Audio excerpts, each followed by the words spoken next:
everyone. Today I have discussed about the history of class 7. Chapter number 1. It is given about to be the rise of the Christianity. आज जो हम लोग class 7 का chapter 1 करने जा रहे हैं, बेसिकली ये आपका नाम दिया गया इस चैप्टर का rise of Christianity. First of all we wanted to know about to be the Christianity. सबसे पहले हम लोग आते हैं आखिर ये क्रिश्चियनिटी जो वर्ड है उसका मतलब क्या होता है. तो क्रिश्चियनिटी एक रिलीजन है. That means it is a religion based on the teaching of the Jesus Christ. ये जो रिलीजन बनाया गया था ना, वो जीसस के बेस्ड मतलब जो टीच किए थे उसको बेस्ड मान करके इस रिलीजन को स्टार्ट किया गया था. Now we know that the historians have divided the study of the past into 3 periods. हम लोग ये चीज जानते हैं कि जो हिस्टोरियन थे ना, वो लोग स्टडी ऑफ पास्ट को 3 पीरियड्स में डिवाइड किए. वो पीरियड क्या था? तो number 1 is the ancient period, second one is the medieval period and the third one is the modern period. Now this time we have talking about to be the medieval period. अभी जो हम लोग discuss करने जा रहे हैं ना, वो मिडिवल पीरियड के बारे में पढ़ने जा रहे हैं. तो व्हाट इज इट? ये मिडिवल पीरियड जो था ना, वो क्या था? तो basically this period is lies between the ancient and the modern period. कहते हैं कि ये जो मिडिवल पीरियड था ना आपका, वो एंशिएंट और मॉडर्न पीरियड के ठीक बीच में ये लाइज किया हुआ था. अब मिडिवल का मतलब ये अगर हम लोग समझे तो मिडिवल मीन्स होता है आपका मॉडर्न. Medieval means middle.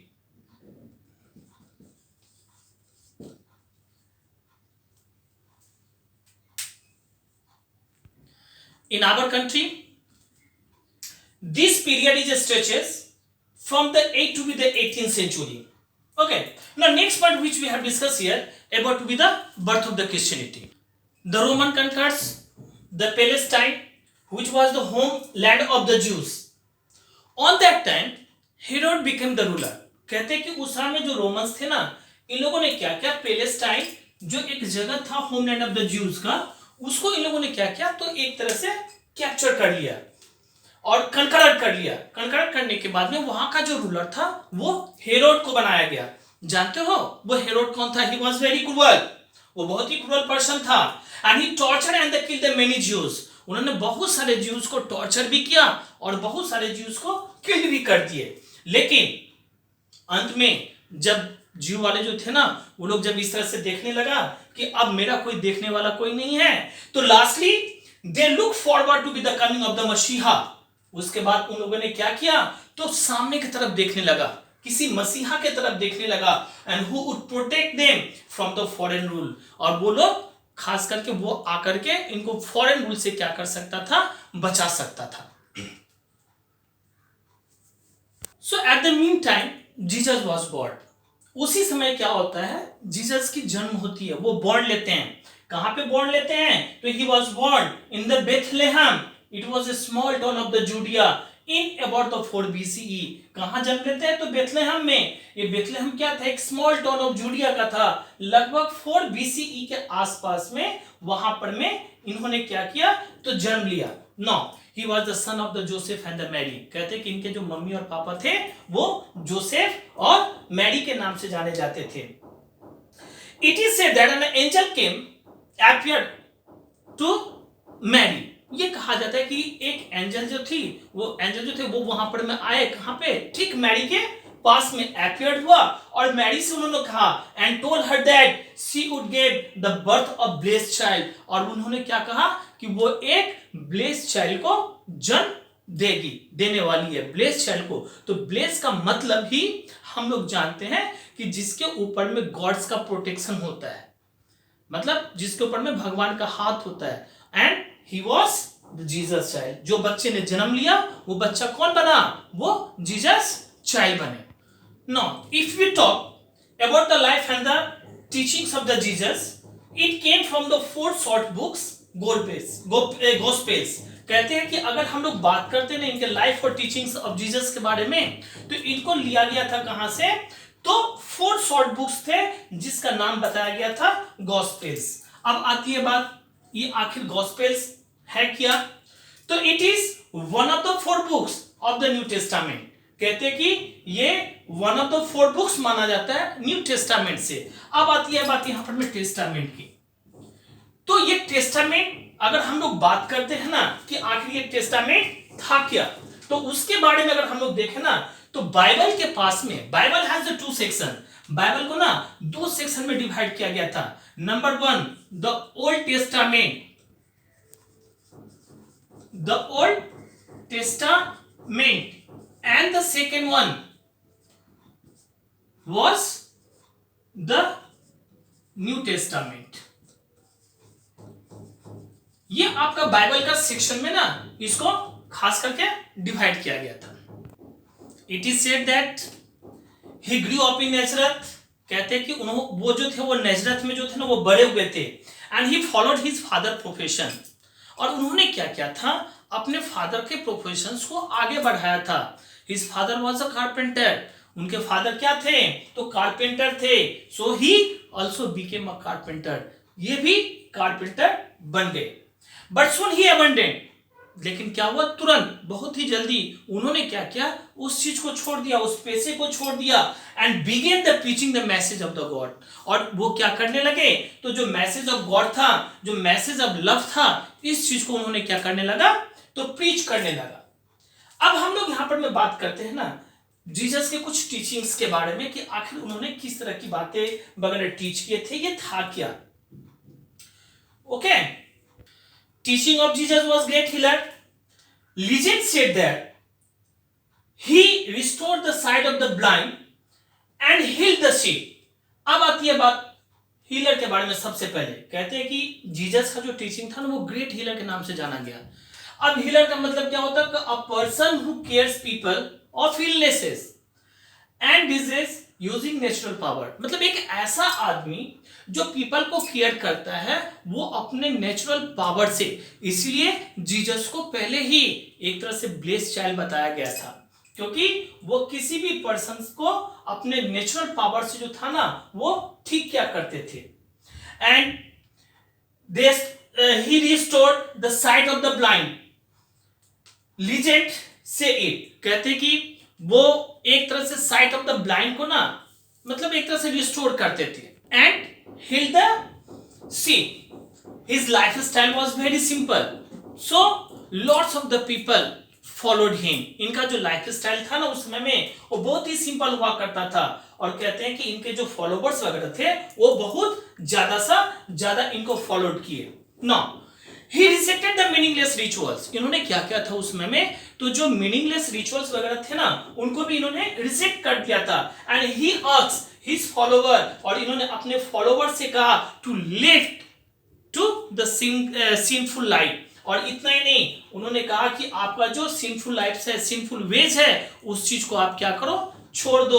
आपने जो पाप का रास्ता पकड़ा हुआ ना उसको छोड़ दो। And devote their life to the gods, और अपने लाइफ को गॉड के प्रति आप क्या करो, तो लगा दो। And help the poor people, इतना ही नहीं, जितना आपसे हो सके आप पुअर पीपल को क्या करो, हेल्प करो। So some of the sermons which are delivered by the Jesus Christ are given here। These four are the given, but lots of the sermons he delivered। now अब हम लोग आते हैं sermons के बारे में। ये sermon होता क्या था, तो basically a talk on a religious और a moral subject। ये बातें करना होता था किसी भी religious matter के बारे में या फिर moral subject के बारे में। तो teaching की अगर हम लोग बात करते हैं ना तो वो भी इसी से related था उस समय में। जो कुछ sermons वगैरह यहाँ पर में दिया गया था religious matter के बारे में, उन्होंने क्या क्या कहा था, क्या की बातें की थी, उसमें से जो बेस्ट 4 हमको लगा वो बेस्ट 4 sermons, ये मैं नहीं बल्कि बेस्ट 4 sermons उन्होंने जो कहा था वो बुक्स वगैरह में आपको मिलेगा जब आप पढ़ोगे तब, तो वो बेस्ट 4 sermons आपका यहाँ पर में दिया हुआ है। Number 1 love your enemies. Enemies का मतलब होता है दुश्मन। हम लोग सभी जानते हैं कि कभी दुश्मन को हम लोग उतना आदर सम्मान नहीं देते, उसके साथ में हम लोग बदला लेते हैं, है नहीं है। जब कभी भी ऐसी बातें होती है तो हम लोग दुश्मन को मान सम्मान कुछ नहीं देते हैं, बल्कि उनके साथ बदला लेने की सोचते रहते हैं कि कब उनको मारे, कब उनके साथ हम लोग गलत व्यवहार करें। लेकिन अगर हम लोग जीसस की बात करें तो उन्होंने कहा था लव योर एनिमीज, मतलब आप अपने एनिमीज को भी प्यार करो, उनको भी अच्छे तरीके से लेके चलो। सेकेंड पॉइंट, डू नॉट जज अदर्स।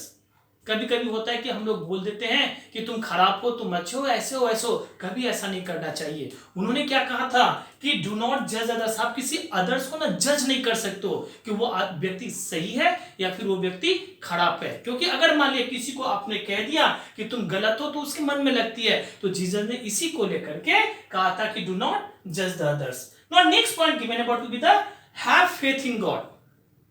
फेथ का मतलब होता है बिलीविंग, विश्वास करना। आपको गॉड में ना विश्वास करना बहुत जरूरी है। अगर आप विश्वास ही नहीं करोगे कि गॉड है तो फिर कुछ नहीं आपके लिए। इसलिए आपका फेथ गॉड में होना बहुत जरूरी है। No last point given about to be the give to the needy people. मतलब क्या होता है कि जो नीडी होते हैं, जिनको जरूरत होता है, जो गरीब होते हैं, ऐसे व्यक्ति अगर आपको मिलता है तो जीसस का कहना था कि आप उनको सहायता करो। आपसे जितना बन सके आप उनको हेल्प करो, सहायता करो, जिससे कि वो और आगे बढ़ सकता है। Now slowly slowly what's happened, Jesus became the very famous. वो धीरे धीरे क्या होने लगा, जीसस जो थे वो एक तरह से फेमस होने लगा। So it alarm the Jewish priest. इससे क्या हुआ, तो जो ज्यूइश प्रीस्ट थे ना वो एक तरह से सदमे में आ गए।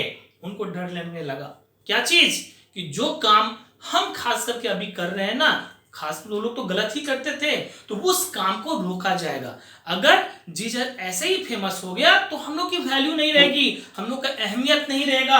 इस बात को लेकर के ना वो लोग डरने लगे। So they complain to the Pontius Pilate. कहते हैं कि उस समय में उन्होंने क्या किया, पोंटियस पिलेट को जाकर के ना कंप्लेन किए। अब आती है बात पोंटियस पिलेट की।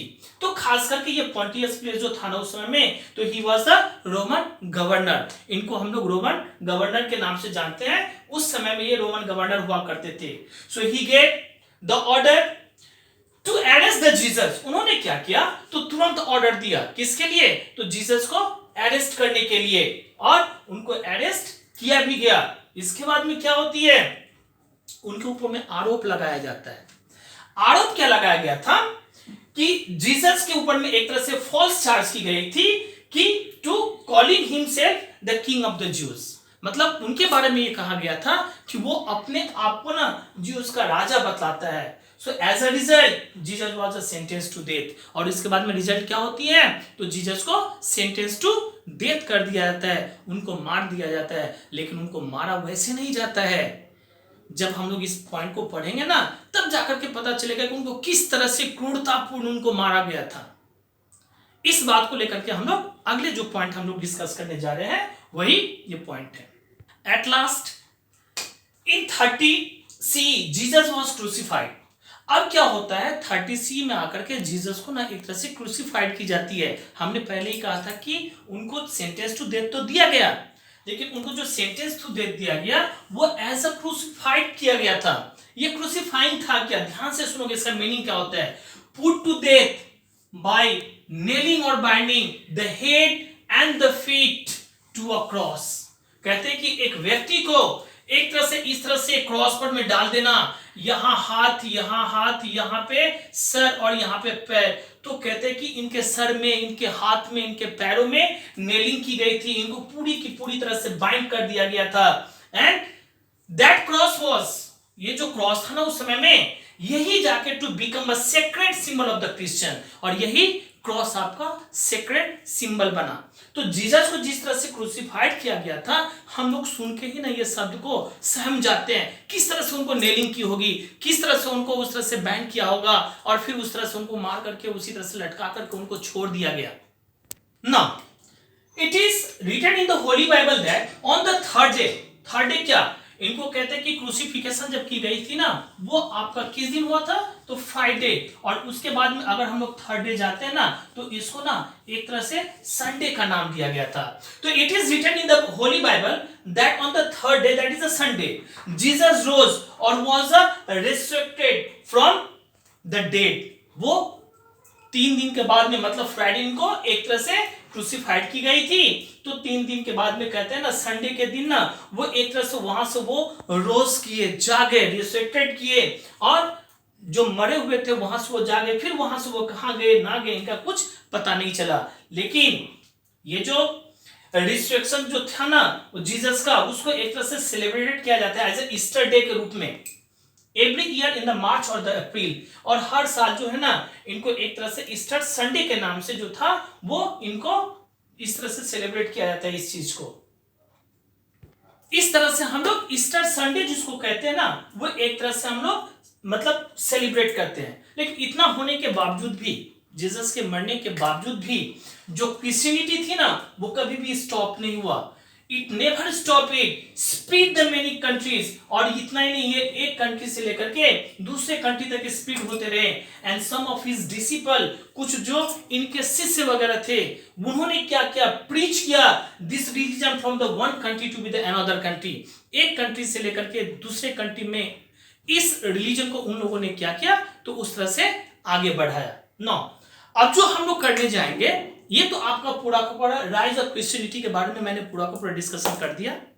अब इसी चैप्टर से रिलेटेड जो मैंने अभी समझाया है, इसी चैप्टर से रिलेटेड कुछ प्रश्न, कुछ क्वेश्चंस वगैरह हम यहाँ पर में देंगे और उसका आंसर भी देंगे। Just you have right the answer in your notebook and learn very well, because it will comes in your examination. That's all. Okay.